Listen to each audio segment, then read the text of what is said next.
Bonjour tout le monde, merci beaucoup d'avoir rejoint ce premier webinaire AICA en ligne. Je m'appelle Elliot, je suis chef de projet AICA à l'Université de Montpellier en France.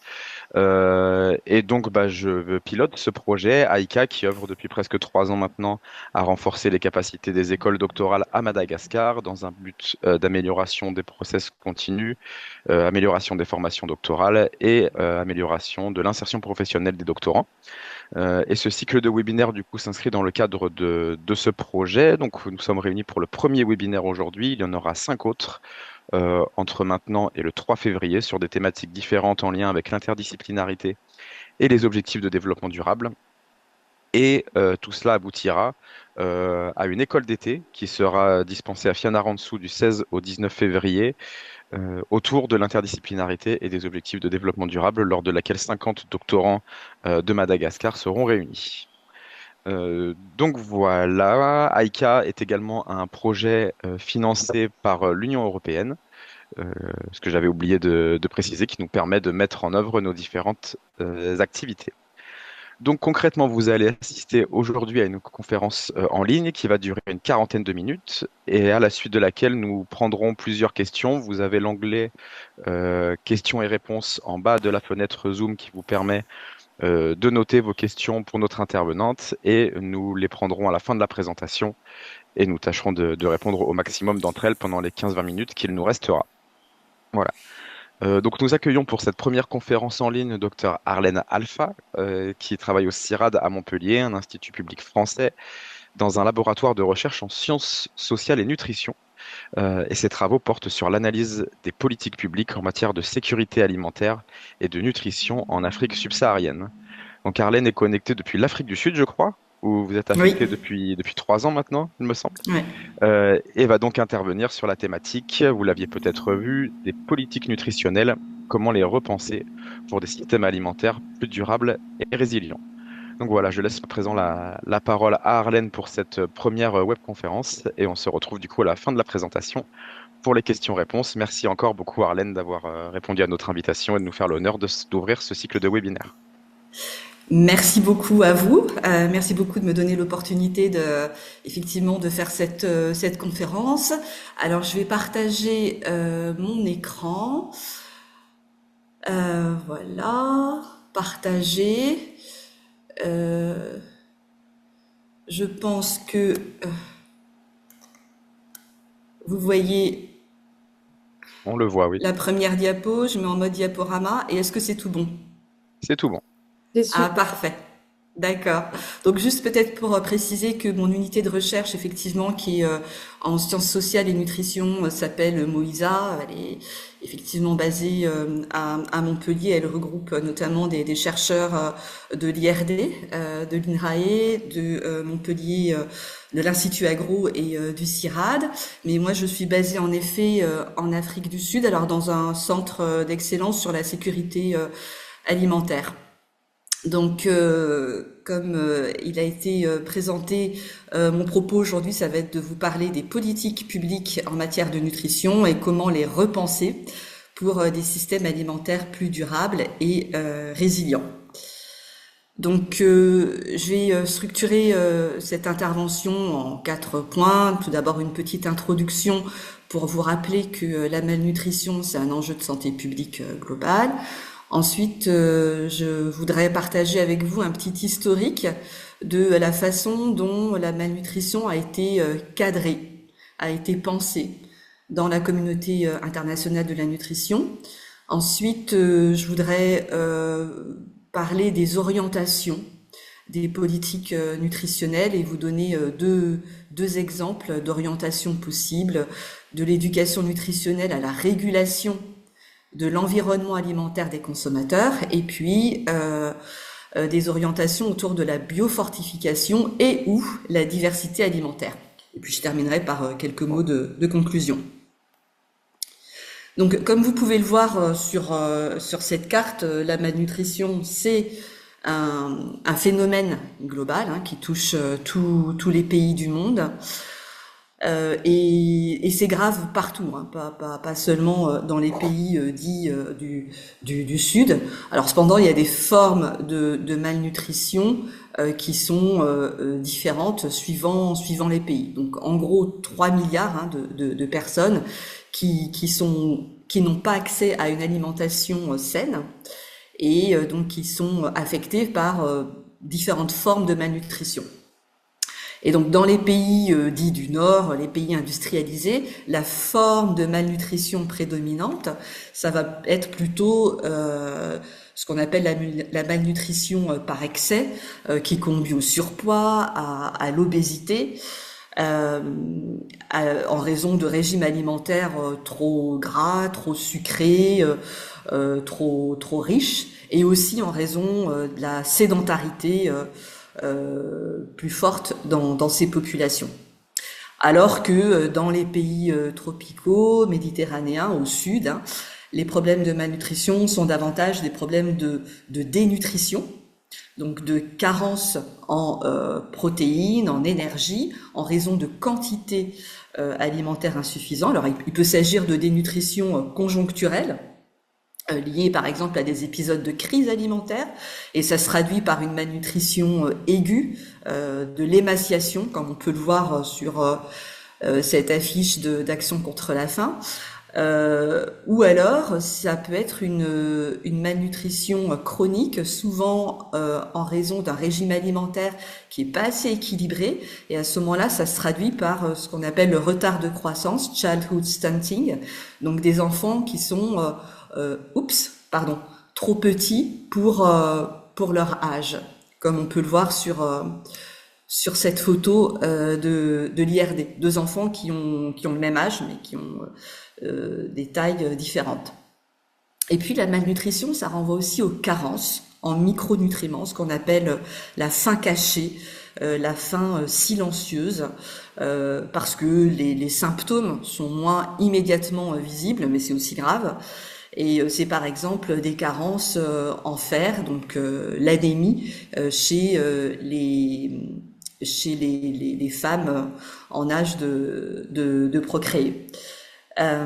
Et puis, donc on l'a dit, c'est le surpoids, l'obésité, troisième forme de malnutrition prédominante dans les pays industrialisés, mais qui au sud augmente de façon assez rapide, et c'est pour ça qu'on parle du triple fardeau de la malnutrition. Et vous voyez que ce triple fardeau de la malnutrition, donc la coexistence de ces trois formes de malnutrition, dénutrition, carence en micronutriments, surpoids, obésité, ce triple fardeau est très important dans les pays africains.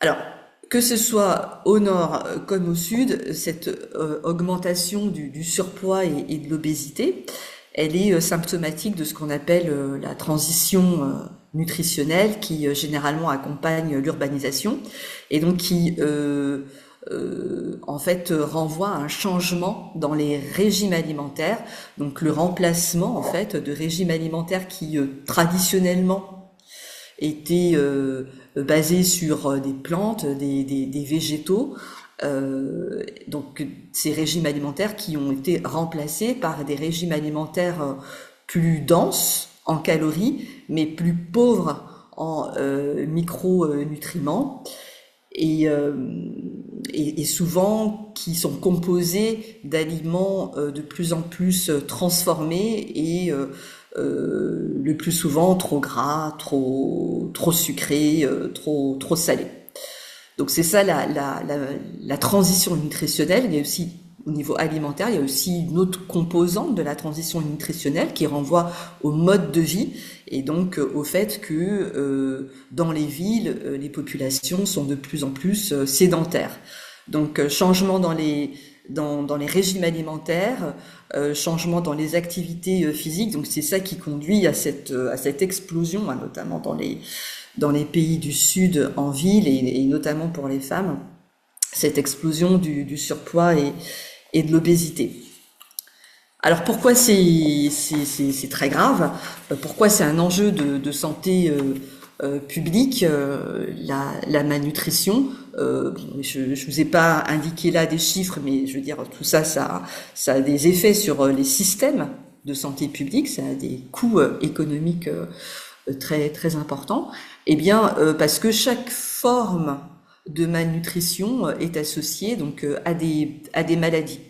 Donc, outre le retard de croissance dont j'ai parlé et l'émaciation liée à des épisodes de crise alimentaire, la malnutrition protéino-énergétique chronique, pas ponctuelle, chronique, chez les nourrissons et les enfants, ça peut conduire à ce qu'on appelle le marasme, aussi le kwashiorkor. Donc, bon, je vous ai pas partagé de photos. Peut-être que vous connaissez déjà ces maladies. Vous avez en tête des images de ce à quoi ça renvoie. Et donc, bon, ce sont évidemment des maladies très, très, très, très graves qui ont des conséquences, notamment sur la santé des enfants physiques, mais aussi le développement cognitif des enfants. Les carences en micronutriments, c'est également associé à un certain nombre de problèmes de santé, de maladies, par exemple, carence en vitamine C, des risques de cécité pour les enfants, le retard de croissance, une moindre résistance aussi aux maladies, aux infections. La vitamine C, c'est le scorbut. La carence en fer, j'en ai parlé tout à l'heure, c'est l'anémie, par exemple, chez les femmes. C'est très grave, notamment pour les femmes enceintes, pour elles-mêmes et aussi pour les nourrissons. Mais l'anémie, ça conduit aussi au retard de croissance, à des impacts sur le développement cognitif, etc. Donc, ces carences en micronutriments, elles ont des impacts multiples, et j'insiste particulièrement sur le développement cognitif, sur les questions de baisse de productivité, parce que c'est tout cela qui non seulement induit un coût pour la santé, mais aussi pour le développement des pays, tout simplement.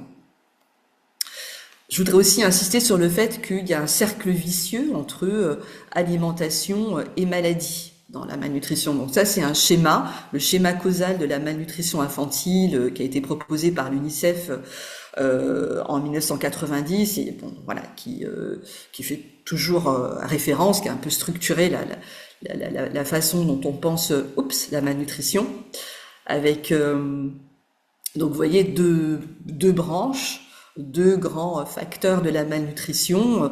D'une part, une branche liée à ce qu'on mange, des régimes alimentaires inadéquats, et puis une autre branche liée à notre état de santé. Donc ça, c'est ce qu'on appelle les causes immédiates, et puis il y a des causes sous-jacentes et des causes structurelles. Et donc ce qu'il faut retenir, c'est que évidemment, quand on a un régime alimentaire inadéquat, comme on l'a vu dans la diapo précédente, il y a des impacts pour le système immunitaire. On est moins résistant aux infections, aux maladies, donc voilà, on tombe plus souvent malade. Mais quand on est aussi dans un mauvais état de santé ponctuel, je pense qu'on l'a tous éprouvé, et évidemment, c'est encore plus grave quand on est sujet à des maladies chroniques. Et typiquement, des enfants, par exemple, qui ont des diarrhées à répétition, eh bien leur organisme absorbe moins les nutriments, utilise moins les nutriments, et donc ils ont un régime, enfin ils ont un statut nutritionnel inadéquat. Donc c'est ce cercle vicieux qui est particulièrement difficile, si vous voulez, à traiter, à gérer, notamment dans les pays du Sud. Alors, concernant le surpoids, l'obésité en particulier, parce que le schéma causal de la malnutrition de l'UNICEF, il était plutôt construit autour des questions de carence. Donc là, en ce qui concerne les questions d'excès, Eh bien, ce qu'on peut voir, c'est que, comme je disais tout à l'heure, c'est ce surpoids, cette obésité qui conduit à ce qu'on appelle les maladies non transmissibles liées à l'alimentation. Donc, c'est des maladies cardiovasculaires, certains types de cancers, le diabète de type 2. Ce qu'on peut voir ici, concernant le diabète en particulier, c'est que l'Afrique, certes, a une prévalence du diabète qui est inférieure à la moyenne mondiale et puis inférieure à pratiquement toutes toutes les autres régions du monde, mais la tendance de cette prévalence du diabète chez les adultes est absolument préoccupante. Et c'est d'autant plus préoccupant que on sait ce que cela coûte pour les systèmes de santé dans les pays du Nord, et on sait que les systèmes de santé dans les pays du Sud n'auront pas la capacité, d'une certaine manière, d'absorber en termes de traitement, cette explosion du diabète, mais c'est la même chose pour les maladies cardiovasculaires, les cancers, etc. Donc, voilà un petit peu la situation, ces trois formes de malnutrition que l'on observe aujourd'hui. Mais je voudrais faire un petit saut en arrière, un petit saut dans le temps pour vous montrer que les connaissances que l'on a aujourd'hui sur ces trois formes de malnutrition, elles ont évolué et que ce qu'on appelle les idées ou le cadrage de la malnutrition a évolué et surtout s'est élargi dans le temps en prenant en compte des éléments qui, je dirais, dépassent les questions purement de nutrition, d'état nutritionnel et de santé. Donc voilà un petit peu la frise chronologique que je voudrais développer avec vous maintenant. Donc la situation avant les années 80 jusqu'à aujourd'hui. Donc je vais reprendre chaque séquence de cette frise. Donc tout d'abord pour rappeler que avant les années 80, le cadrage de la malnutrition, il était centré principalement sur la question des calories, des quantités alimentaires. Donc, ce qui préoccupait beaucoup dans les pays du Sud, c'était les questions de faim, de famine. Donc là, je vous ai mis une photo de la crise alimentaire en Éthiopie en 1985 qui a marqué les esprits, en tout cas de ma génération, et donc qui en Éthiopie et comme beaucoup d'autres pays dans le Sud, a conduit à des réflexions sur la recherche en particulier sur comment éviter ces famines, comment éviter les manques de calories. Et la réponse qui a été donnée, c'est en gros la révolution verte agricole avec un focus très fort sur les aliments de base, donc les céréales.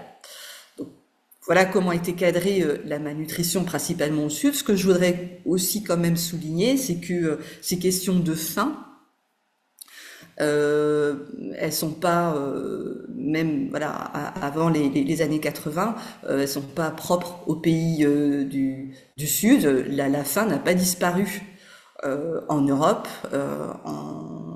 en Amérique du Nord, et la faim a même tendance à augmenter ces dernières années depuis la crise du Covid. Et donc vous avez ici par exemple une image d'une file d'attente de personnes attendant donc l'aide alimentaire en France. Beaucoup d'étudiants. Je crois que c'est dans Le Monde de vendredi dernier, il y avait également un article sur la précarité alimentaire aux États-Unis qui explose. Donc voilà, ces questions de faim n'ont absolument pas disparu aussi dans les pays industrialisés. Dans les années 80, 2000, là, le focus change. On met davantage l'accent sur les carences en micronutriments. Donc, les questions non plus de quantité alimentaire, mais vraiment de qualité. Et il y a en particulier la première conférence internationale sur la nutrition en 1992 qui est l'occasion de partager de nombreux travaux, de nombreuses recherches sur ces carences en micronutriments et donc qui contribue à mettre à l'agenda cette question de la qualité nutritionnelle des aliments. Et lors de cette conférence, on formalise d'une certaine manière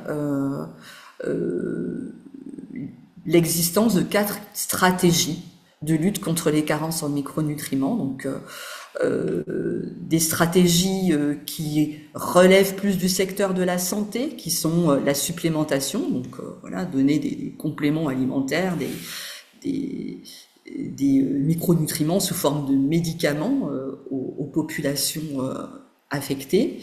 C'est aussi le contrôle des maladies. On a vu sur le schéma causal de la malnutrition que la maladie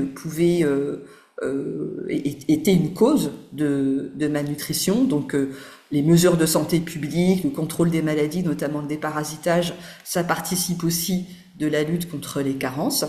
Et puis il y a 2 stratégies, disons, alimentaires. La première, qui s'appelle la fortification des aliments, où là, dans le process de transformation des aliments, on va rajouter les micronutriments dont les populations ont besoin. Et outre cette stratégie, il y a la stratégie de la diversité alimentaire, où l'on considère que là, ce qui est important, c'est que les populations aient un régime alimentaire le plus diversifié, le plus équilibré possible. Donc ça, ce sont les 4 grandes stratégies qui ont été, disons, posées lors de cette grande conférence. Et c'est vraiment à partir de ce moment-là que les grands programmes ou projets de fortification des aliments dans les pays du Sud vont être mis en œuvre, comme le sel iodé, l'huile végétale enrichie en vitamine A, etc. Et dans les pays du Nord, ces programmes de fortification, pas toujours obligatoires d'ailleurs, comme c'est le cas en France pour le sel iodé, c'est la fortification volontaire. Ces programmes de fortification ont fait leurs preuves, donc c'est pour cela aussi qu'ils sont fortement promus dans les pays du Sud. Dans les années 2000-2010, dans un contexte d'urbanisation et de transition alimentaire dans les pays du Sud, les enjeux de surpoids, d'obésité, de maladies non transmissibles commencent à être mis à l'agenda international, et on commence à parler de double fardeau pour mettre en perspective la malnutrition par carence et la malnutrition par excès. Et ce qui est important aussi à noter au cours de cette période, c'est une innovation technologique, la biofortification, qui consiste au niveau des semences. Donc on est vraiment sur le maillon de la production agricole, au niveau des semences, et non plus au niveau du maillon de la transformation, comme on a vu avec la fortification. Là, directement au niveau des semences, ces semences sont enrichies, fortifiées en micronutriments essentiels. Et donc cette innovation, elle a été développée dans le cadre d'un programme qui s'appelle Harvest Plus, qui est un programme, j'y reviendrai après, qui a été un très important programme en termes d'investissement financier, d'acteurs impliqués, publics, privés, etc., et qui s'est déployé dans une douzaine de pays. Et en regardant sur le site du projet AECA, j'ai vu qu'il y avait une thèse sur cette question de la biofortification à Madagascar. Donc la biofortification en zinc du riz. Donc effectivement, le riz, c'est typiquement une des cultures qui fait partie de ce programme Harvest Plus. Il y a aussi, on a beaucoup entendu parler de la patate douce à chair orange, donc enrichie en vitamine A. On change de séquence, on avance. Les années 2010, 2010-2020, on parle plus volontiers de triple fardeau de la malnutrition pour mieux donner à voir les 3 formes de malnutrition dont j'ai parlé tout à l'heure. Mais aussi sur tout ce qui va être mis à l'agenda, c'est ce qu'on appelle l'approche multisectorielle de la nutrition. Alors, j'ai vu que dans l'Office national de nutrition de Madagascar, on parlait aussi d'approche systémique. C'est la même chose. L'idée, en fait, c'est de mobiliser un ensemble de secteurs, ou pour le dire autrement, de sortir les enjeux de nutrition du seul secteur de la santé dans lequel ils avaient tendance à être un petit peu enfermés. Et donc là, c'est de dire que la nutrition, ça concerne aussi le secteur de l'agriculture.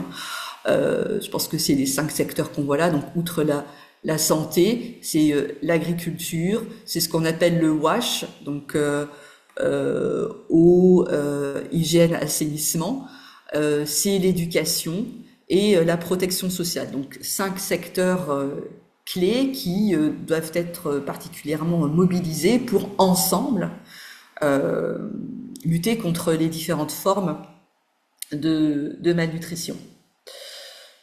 Et cette approche multisectorielle de la malnutrition, elle a été particulièrement promue par une initiative lancée en 2010 qui s'appelle Scaling Up Nutrition et qui regroupe aujourd'hui plus de 60 pays, dont Madagascar.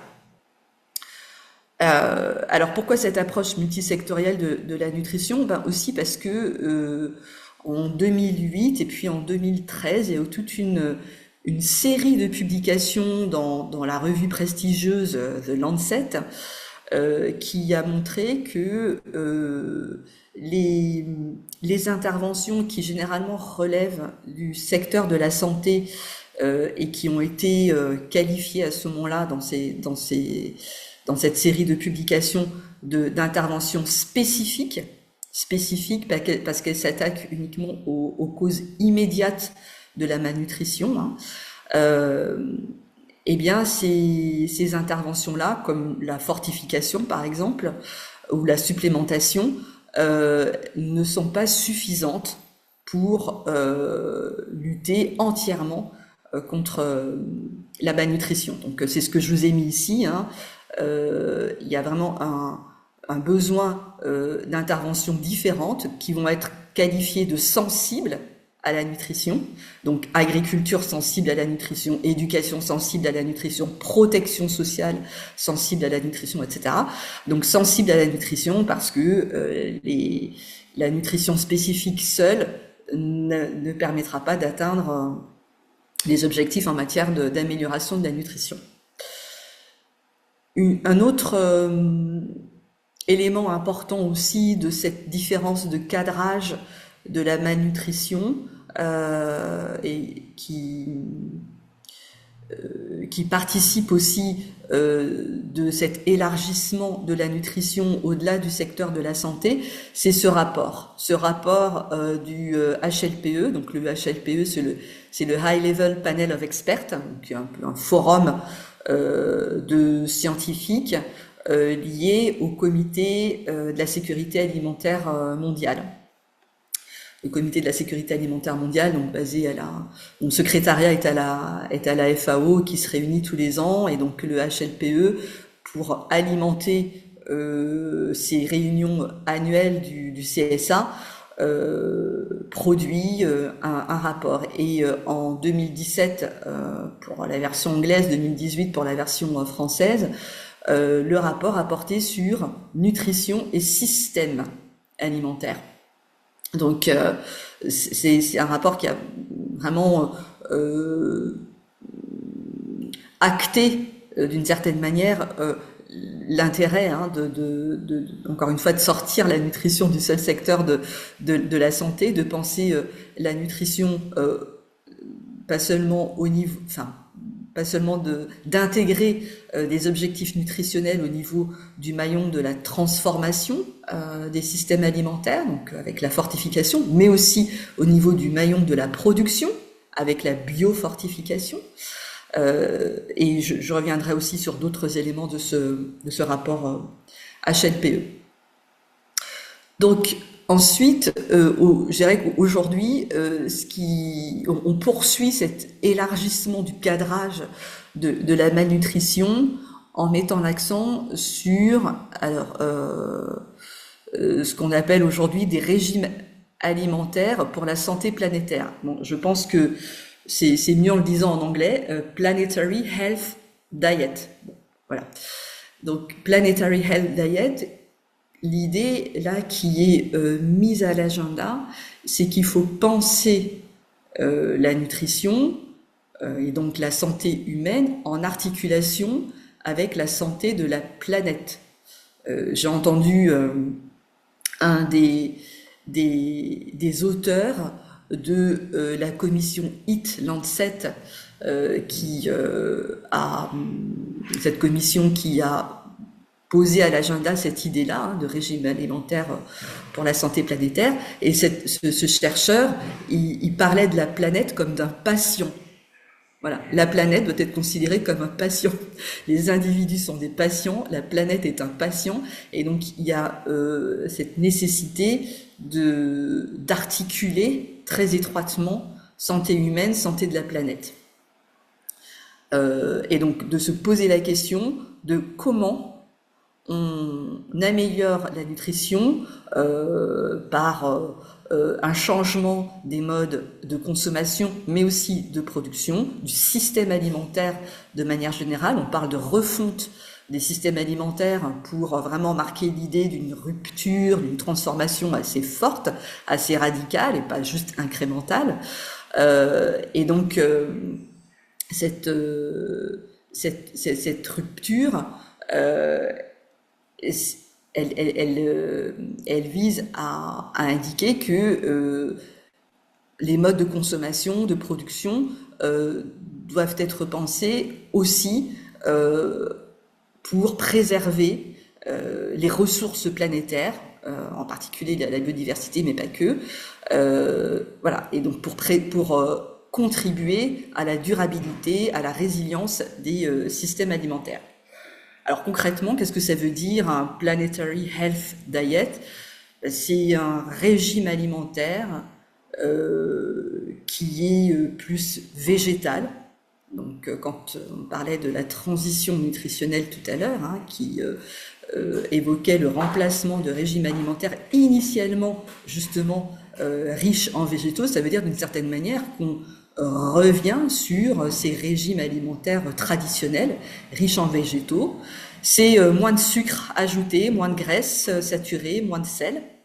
Et c'est une consommation modérée, voire facultative, d'aliments d'origine animale, avec évidemment beaucoup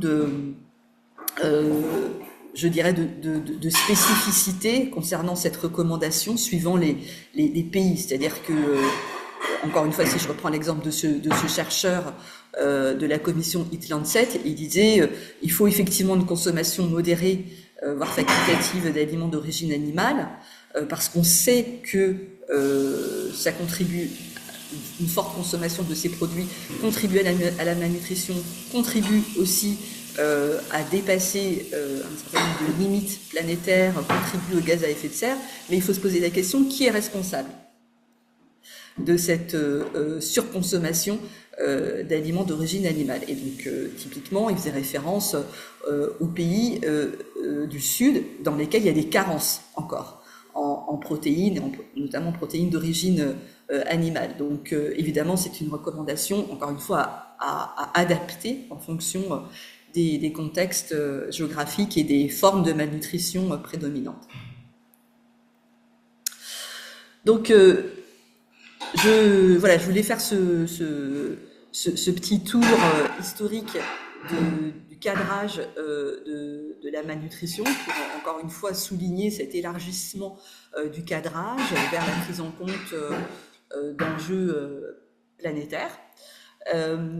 Évidemment, cette évolution des idées, cette évolution du cadrage, elle a des conséquences sur les orientations de politique nutritionnelle. Elle se construit dans un certain nombre d'instances, de forums scientifiques ou de forums à l'interface entre sciences politiques, mais elle a des répercussions sur les politiques nationales des pays au nord comme au sud. Donc je voudrais juste évoquer avec vous deux exemples. Le premier exemple d'orientation de politique nutritionnelle, c'est l'éducation nutritionnelle.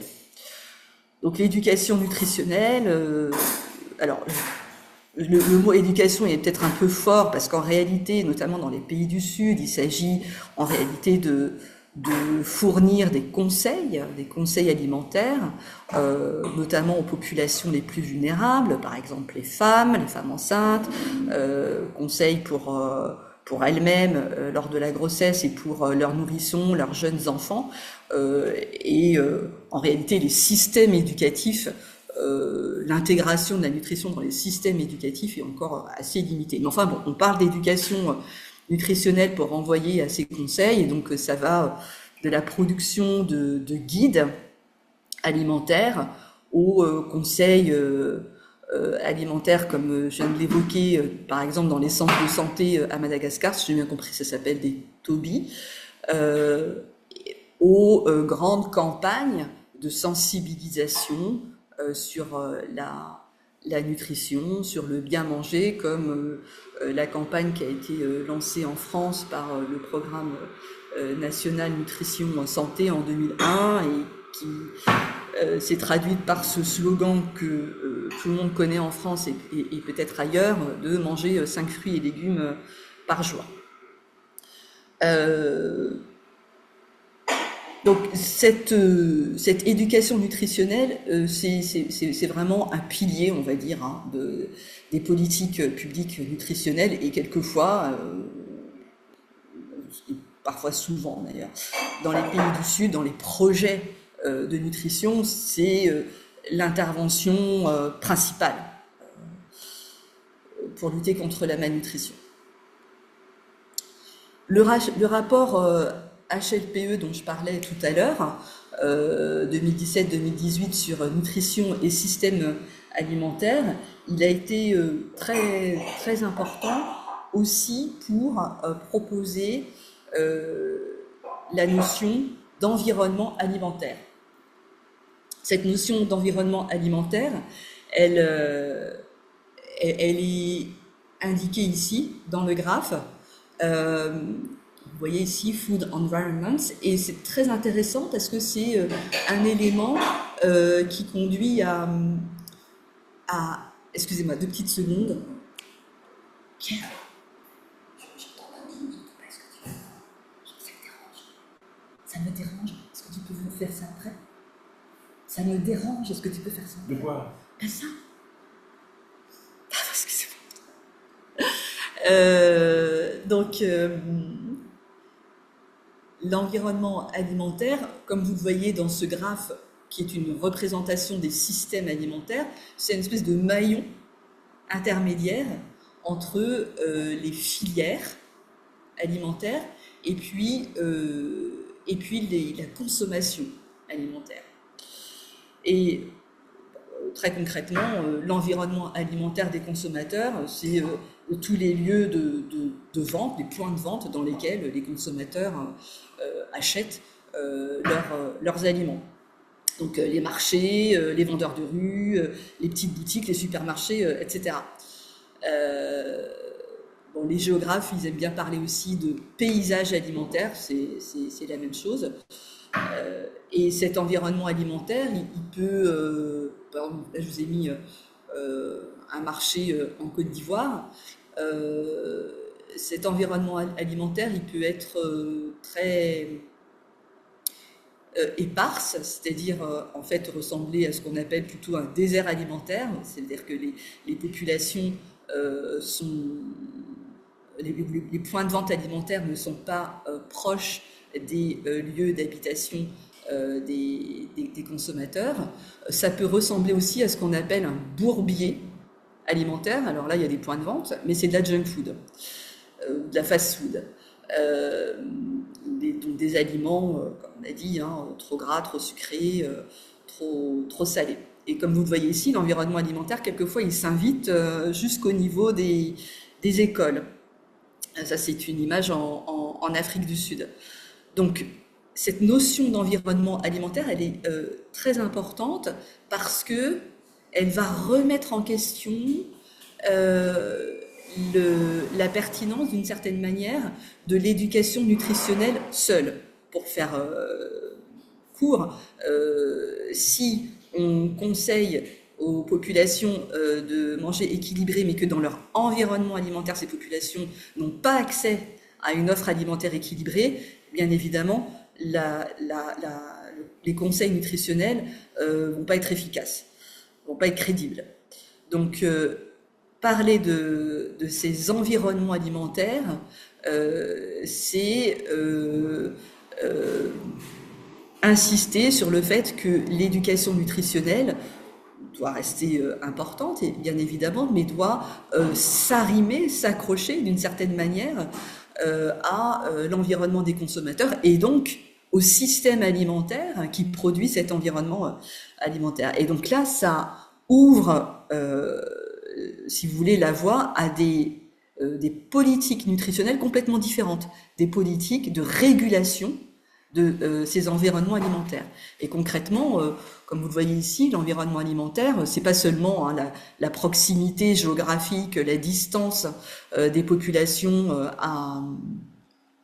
au point de vente, mais c'est aussi la qualité de ces points de vente, c'est aussi les prix des aliments, c'est aussi tout ce qui est publicité, marketing, information nutritionnelle, sécurité sanitaire, etc.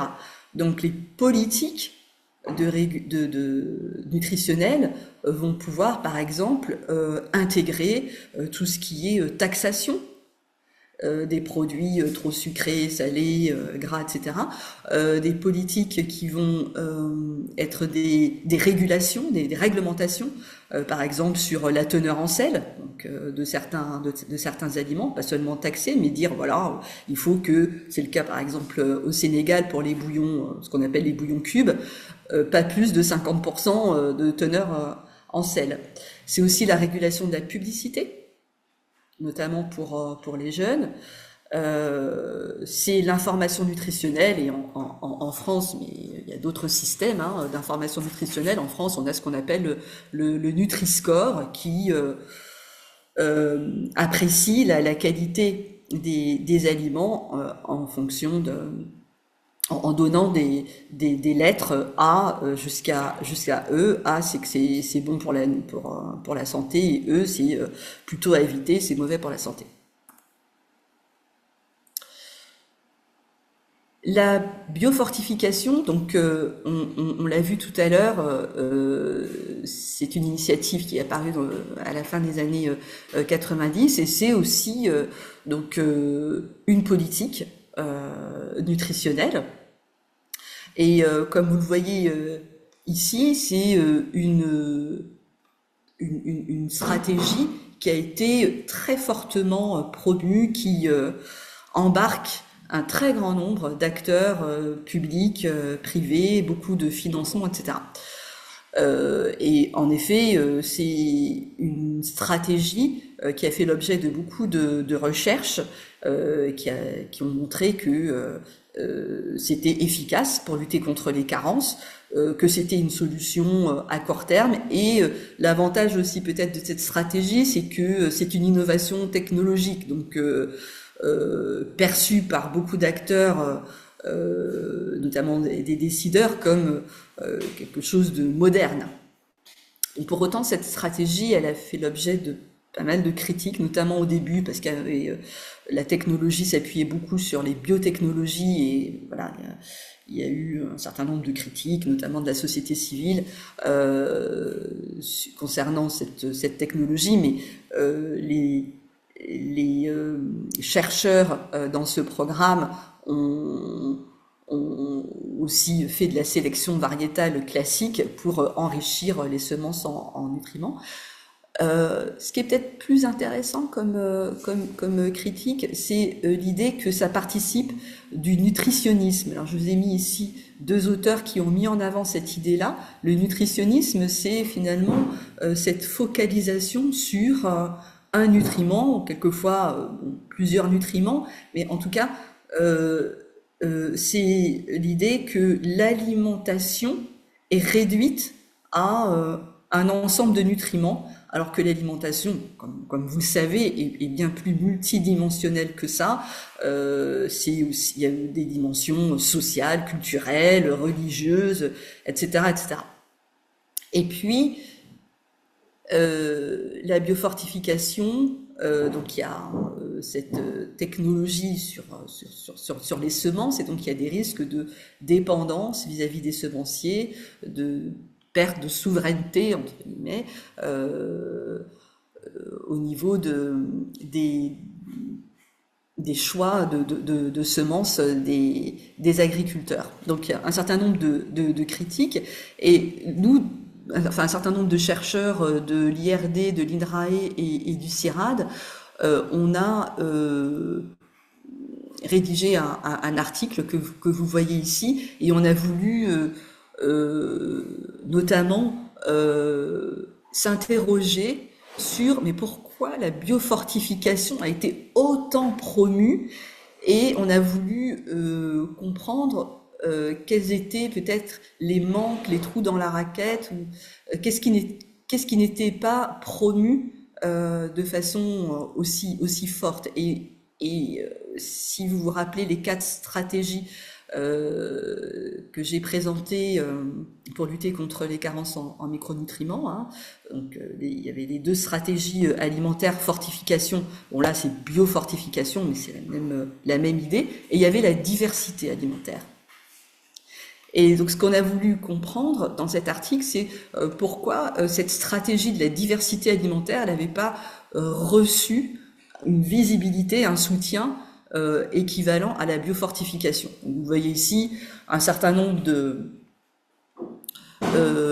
raisons ou de perceptions.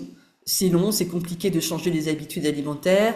Diversifier l'alimentation, bah, c'est pas aussi trendy que faire une innovation technologique, pas aussi moderne. L'offre alimentaire, les environnements alimentaires sont pas toujours diversifiés. Les recherches sur la diversité alimentaire n'ont pas exactement les mêmes protocoles que les recherches sur la biofortification, et donc ça les rend moins robustes. Et puis, on a voulu aussi souligner que derrière la diversité alimentaire, il n'y a pas des semenciers, il n'y a pas des grands opérateurs privés comme Cargill ici pour la biofortification. Et donc il n'y a peut-être pas aussi d'intérêt économique pour soutenir une diversité de filières. Alors ceci étant, cette diversité alimentaire, elle commence à être un peu à l'agenda, notamment parce que l'agroécologie ou une approche agroécologique des systèmes alimentaires commence à être à l'agenda. Et je vous renvoie ici à un autre rapport du HLPE qui parle du potentiel de l'agroécologie pour la nutrition. Et je vous renvoie également à une étude qui a été réalisé pour la Nutrition Research Facility. Vous avez le lien ici. Avec Rachel Besderker, une chercheuse qui a beaucoup travaillé sur le lien entre agroécologie et nutrition, notamment en milieu rural. Et dans cette étude, c'est une étude exploratoire sur le milieu urbain, et on montre qu'il y a plein de potentialités pour des marchés, pour que les marchés agroécologiques, donc là ça a été fait à Dakar, et dans sa périphérie, ces marchés agroécologiques puissent améliorer la nutrition des consommateurs, en l'occurrence consommatrices en milieu urbain, et en particulier consommatrices vivant dans des quartiers modestes, pas précaires, mais modestes. Tout ça pour questionner cette idée que l'agroécologie, ça serait que pour les riches. Voilà, je vais m'arrêter là avec juste quelques petits mots de conclusion. Bon, tout d'abord, vous avez vu que derrière une politique nutritionnelle, il y a une façon de voir le problème de la malnutrition, je dirais même une façon de voir le monde. Donc, il y a ce qu'on appelle un cadrage particulier du problème de la malnutrition et de ses solutions. Vous avez vu que ce cadrage de la nutrition, il s'élargit au fil du temps. On parle de la santé humaine, du nutriment, jusqu'au système alimentaire et jusqu'à la santé de la planète. Et vous avez vu aussi que ces différentes façons de voir la nutrition, ces cadrages peuvent être portés par des acteurs publics, privés, qui ont leurs intérêts propres. Et donc, des changements de cadrage, ben, c'est forcément aussi des modifications, des intérêts en place, avec voilà, quelquefois des résistances, des reconfigurations de légitimité des acteurs. C'est-à-dire qu'avant, c'était vraiment les acteurs de la santé qui étaient les seuls légitimes leaders pour gérer les questions de nutrition. Aujourd'hui, c'est beaucoup plus large. Donc, bon, bah, tout ça ne se fait pas sans, vous pouvez l'imaginer, sans friction, sans résistance, y compris de la part de nouveaux acteurs, comme, je sais pas, des acteurs du secteur de l'agriculture qui se sentent pas légitimes pour prendre en charge ces questions de nutrition. Donc c'est cette lecture un petit peu politique sur les intérêts, les jeux de pouvoir entre les acteurs qui fabriquent les politiques nutritionnelles que je voulais partager avec vous aujourd'hui. Merci, j'étais un petit peu trop longue, mais j'espère qu'on pourra avoir quelques questions et quelques échanges. Merci de votre attention. Merci beaucoup, Arlène. Merci, c'était très clair et c'était passionnant. Je vais inviter à nouveau nos collègues de Madagascar qui nous écoutent à poser leurs questions. Je vais juste rappeler la procédure. En bas de votre écran, il y a un petit bouton qui s'appelle Q et R avec un petit point d'interrogation dans un cadre. Ça veut dire questions et réponses. Donc, chers collègues, vous n'hésitez pas, vous cliquez, vous pouvez écrire votre question si vous en avez, parce que, hélas, on n'aura pas le temps de donner la parole. J'ai vu qu'il y en avait qui levaient la main, mais voilà, donc n'hésitez pas à l'écrire, s'il vous plaît, dans la petite box. Donc, la première question, Arlène, je vais revenir sur l'approche agroécologique que tu as abordée vers la fin de ta présentation. Et du coup, on a vu que ça pouvait réduire les quantités alimentaires produites. Du coup, est-ce qu'il n'y a pas un risque d'aggraver la sous-nutrition à cause de l'agroécologie, etc. Merci. Oui, alors effectivement, ça c'est un débat qui traverse beaucoup les sphères de décision politique, aussi bien au niveau de la nutrition qu'au niveau de l'agriculture, sécurité alimentaire. Pourquoi? Parce que il y a cette idée de transition en fait agroécologique, donc de changement de pratique, et qui dit changement dit risque, en l'occurrence risque effectivement d'une diminution des rendements et d'une diminution des quantités alimentaires. Alors plusieurs réponses par rapport à ça. Premièrement, ça c'est très vrai. dans les pays où l'agriculture conventionnelle est prédominante, ça l'est moins dans les pays où l'agriculture est, alors j'aime pas le terme par défaut, mais disons de facto agroécologique, parce que tout simplement les producteurs n'ont pas vraiment les moyens d'acheter des intrants chimiques pour leur système de production. Donc ce risque de diminution des rendements et des quantités, je pense qu'il est moins dans les pays au sud. Deuxième réponse qu'on peut faire, s'il y a risque pour certains producteurs, tout dépend en fait de l'accompagnement dont ils disposent. Et on a vu dans les années 80 que quand on pouvait mettre en place des gros programmes de soutien au développement agricole, à cette fameuse révolution verte. Et donc, au jour d'aujourd'hui, l'agroécologie, c'est vraiment très très faible en termes de soutien, notamment soutien financier, même si voilà, on en parle beaucoup, mais très concrètement, il n'y a pas du tout un accompagnement équivalent à l'agriculture conventionnelle. Donc il faut comparer ce qui est comparable à un soutien équivalent. Probablement que l'agroécologie serait capable de maintenir les rendements, voire d'avoir des rendements plus élevés. Ce qu'on peut dire aussi, c'est que lorsque l'agroécologie est soutenue, notamment dans les pays du Sud, c'est souvent avec cette idée de marché de niche. Vous voyez, alors je connais pas bien le cas de Madagascar, mais j'imagine assez bien que la vanille bio, la vanille c'est peut-être pas un bon exemple comme aliment hyper nutritionnel. Bon, ce que je veux dire, c'est que voilà, l'agriculture biologique, l'agroécologie sont souvent pensées comme des opportunités de filières à haute valeur ajoutée pour l'exportation et pas, à mon avis, suffisamment pour la population domestique, quoi.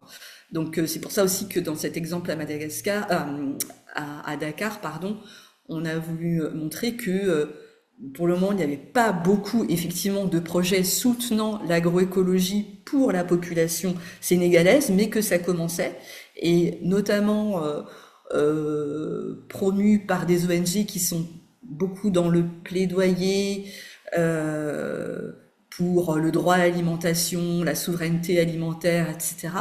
Et donc que c'était possible. Alors je dis pas que c'est facile, mais encore une fois, encore faut-il un minimum soutenir ce type de filière. En tout cas, c'est possible d'alimenter les populations, le marché domestique, avec des produits bio ou agroécologiques. Merci beaucoup, Arlène, pour cette réponse. Alors, on a plusieurs questions de nos collègues Amada. Je vais essayer de les J'ai mixer vu parce ça, qu'il ne ouais. reste que peu de temps. Donc, cette question à la fois localement à Madagascar, qui est l'un des pays les plus touchés au monde par la malnutrition, qu'est-ce qu'on peut proposer? Et on peut mixer cette question avec celle de Tsvedlana, qui est plus précise dans certaines zones, donc dans l'Atimo Andréfane, pardon si je prononce mal, où les gens sont en mode survie. Comment convaincre de prioriser des pratiques durables à long terme, comme l'agroforesterie, dont les bénéfices mettent des années à se voir. Et Oui. je pense que voilà, il y a peut-être une sous-question, mais qui peut s'intégrer avec peut-être des opportunités d'emploi aussi pour le futur et pour les jeunes. Oui, alors ça c'est bon. Moi, je peux pas proposer un programme de lutte contre la malnutrition pour Madagascar. Ça se fait pas comme ça. Mais ce que je veux dire, c'est que tout programme, toute politique nutritionnelle, elle doit s'appuyer sur ce fameux cadrage de la malnutrition. Pour le dire autrement, sur une connaissance des problèmes, de l'ampleur des problèmes, des caractéristiques de ces problèmes, des causes de ces problèmes. Donc les solutions, elles sont censées être en adéquation avec des problèmes, et c'est pas des solutions et ensuite on recherche les problèmes. Vous voyez, c'est pas dans ce sens-là. Donc il y a forcément une une recherche, un investissement à faire sur la définition des problèmes, et qui effectivement peut être très spécifique à chaque région. Et c'est pour ça aussi, bon, je l'ai pas mentionné là, mais j'aurais pu tirer ce fil-là et en parler des heures, mais c'est pour ça aussi que de plus en plus, on a des approches locales, territoriales de la malnutrition, pour être au plus près des problèmes spécifiques à chaque territoire, à chaque communauté. Donc ça, c'est la première réponse. Deuxième réponse, pas vraiment une réponse, mais juste pour dire que je suis bien d'accord que une des difficultés majeures, à mon sens, c'est ce dilemme entre court terme, long terme. Je l'ai un tout petit peu évoqué quand j'ai parlé de la biofortification, parce que ça a eu l'effet, si vous voulez, de quelque chose de ce qu'on a appelé un magic bullet dans la communauté nutrition, parce que voilà, et il faut le dire encore une fois, en s'appuyant sur des financements, des recherches, des investissements assez conséquents, effectivement, on a eu des résultats aussi assez impressionnants, enfin prouvés sur l'amélioration de la nutrition. Mais pour la diversité alimentaire, avec cette idée que c'est long, c'est compliqué de changer les habitudes alimentaires, mais on est exactement dans ce dilemme court terme, long terme. La solution qui est reconnue depuis notamment cette conférence de 1992, je l'ai pas dit, mais dans les 4 stratégies, la stratégie diversité alimentaire, elle a un statut particulier, elle est reconnue comme celle qui est la plus durable, qui est celle qui concerne la population en général, et celle qui permet de lutter non seulement contre les carences en micronutriments, mais contre toutes les formes de malnutrition, y compris, bon, à l'époque on parlait moins de surpoids et obésité, mais on le sait aujourd'hui, manger diversifié, c'est aussi lutter contre le surpoids et l'obésité. Donc tout le monde le sait, il y a un consensus là-dessus. La diversité alimentaire, un régime alimentaire équilibré, c'est ce qu'il y a de mieux. Mais pourquoi c'est pas mis en place? Ben parce que voilà, c'est un peu une solution de long terme, et là on est dans le même dilemme que, je sais pas moi, que pour le changement climatique, on sait, mais souvent les solutions qu'on sait devoir mettre en place sont longues, coûteuses, etc. Et donc on le fait pas, et on est toujours sur sur business as usual, sur des solutions de court terme. Moi, c'est quelque chose qui me préoccupe, enfin, en tout cas qui m'intéresse beaucoup. J'ai été basée 5 ans au Burkina Faso, et j'ai un petit peu suivi la façon aussi dont on gérait les crises alimentaires, et on les gère bien, je veux dire. Il y a tout un dispositif de surveillance de la production, notamment de céréales, mais pas que, etc. Donc on met en place des choses qui effectivement permettent de surveiller, etc. Mais pour moi, ce sont des solutions de court terme, et les solutions de long terme sur les systèmes alimentaires, les modes de production, de transformation, de distribution, de consommation, etc.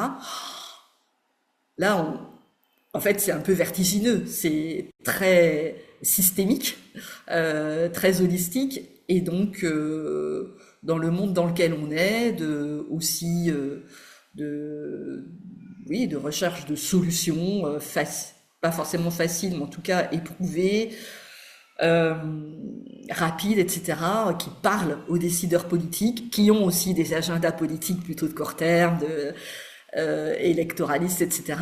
Eh bien, c'est toujours la solution de long terme qui va être écartée. Moi, si vous avez une solution pour ça, je suis preneuse. Hélas, je crois que c'est un peu complexe. Arlène, merci beaucoup. Merci pour cette réponse très riche, et qui d'ailleurs répond à plusieurs autres questions qui ont été posées. On va en prendre une dernière. On a dépassé le temps, donc je m'en excuse, mais enfin, voilà, c'est maintenant que les questions sortent. Donc, c'est la question d'André qui fait le lien avec ce que tu disais à l'instant sur le changement climatique et qui dit, au regard de la récurrence des sécheresses et des cyclones à Madagascar, comment ces chocs climatiques sont-ils réellement pris en compte dans les politiques nutritionnelles actuelles? Et ça fait vraiment ce lien entre plusieurs objectifs de développement durable qui font ce nexus-là. Donc, voilà, si tu as des choses à nous apporter là-dessus, on t'écoute. Pas grand-chose parce que je confirme que ce lien est encore très ténu. Il est pas bien fait. C'est vraiment ces questions d'articulation, nutrition, système alimentaire, notamment pour être plus résilient face au changement climatique, c'est relativement nouveau. Donc c'est en train de se faire. Ce que je voudrais dire aussi, c'est que pour les questions d'emploi, c'est la même chose. Le rapport de la commission Heat-Lancet, là dont je parlais tout à l'heure, sur les limites planétaires, en fait c'est le deuxième rapport de cette commission, et dans ce deuxième rapport, c'est la dimension, je dirais, sociale de la durabilité, la dimension justice sociale, emploi décent, etc. C'est en train d'arriver.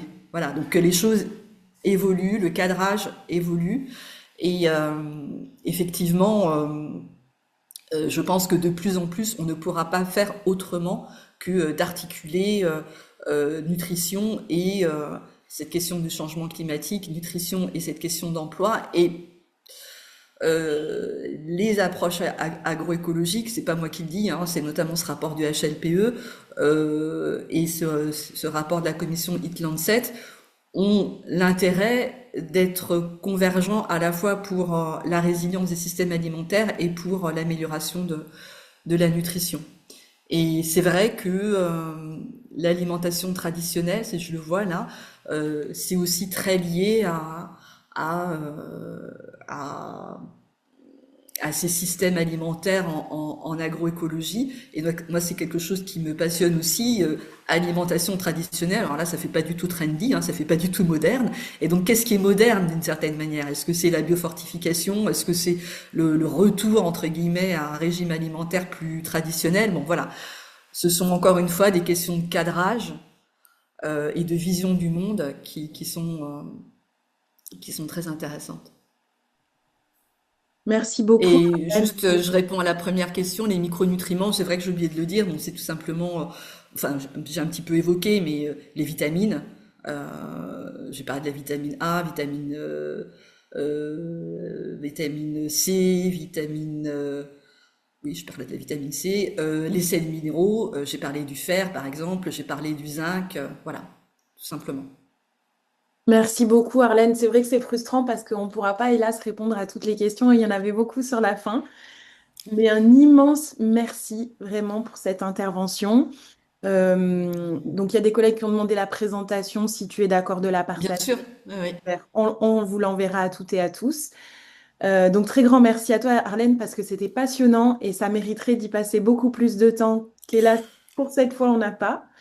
Je voudrais remercier tous nos collègues à Madagascar de s'être connectés pour leur attention et pour toutes ces super questions. Merci Elliot pour la présentation. On se retrouve le 6 janvier à 11 heures pour une conférence sur la biodiversité et sa conservation avec Chantal Nicole, Andriana Rive. Encore merci Arlène. Je vous souhaite à tous et à toutes une très bonne journée. Ah, Et Elliot, on oui, t'écoute. je crois pour préciser que vous allez avoir un petit sondage du coup à l'issue de ce webinaire Tout à pour fait. avoir votre avis voilà sur cette première conférence. Donc voilà, on sera preneur de vos retours dans l'optique d'améliorer les suivantes. Merci à vous. Tout à fait. Merci Donc, ça, beaucoup, merci à vous. merci hein, Arlène et très bonne journée à tout le monde. Bonne journée à tout le monde, au revoir. Au revoir.